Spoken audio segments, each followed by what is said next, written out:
She sat down beside me at the small corner table of the cafe like she belonged there, setting her cup down as if we were old friends. I looked up surprised because I recognized her immediately. She was someone I had only seen in photos on my fiancé's phone. Always smiling, always cropped just a little too close. She didn't waste time with small talk. Her voice was calm, almost tired, as she told me she knew who I was. The smell of coffee suddenly felt heavy, and the noise of the cafe faded as she leaned closer and said she hadn't come to cause a scene, only to tell the truth. She explained how she and my fiancé had met months ago through work, how casual conversations slowly turned into long messages at night. She showed me her phone, not dramatically, just placing it between us like evidence neither of us wanted to see. My hands shook as I scrolled through messages that felt too familiar. The words he used with her were almost the same ones he used with me. Compliments, promises, jokes only we were supposed to share. I expected her to sound smug or apologetic, but she sounded relieved, like someone finally putting down a heavy bag.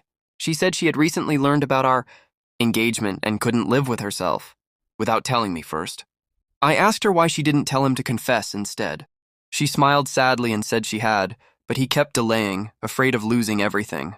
That was when she realized the truth would never come out unless she carried it herself.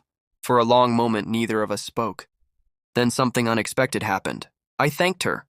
Not because it hurt less, but because lies hurt more when they stay hidden.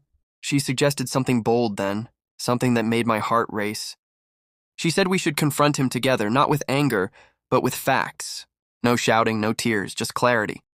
That evening, we invited him to the same cafe under the excuse of celebrating something small.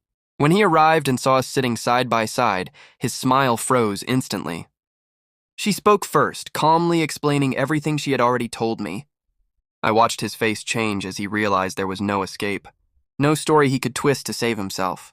He tried to explain, to apologize, to promise it meant nothing. But the silence between us was louder than his words. The future I imagined with him cracked right there between two empty cups.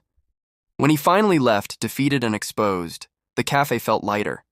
She and I exchanged a final look, not of friendship but of shared truth. We walked out separately, both changed, both knowing that honesty, no matter how shocking, had just saved us from a life built on lies.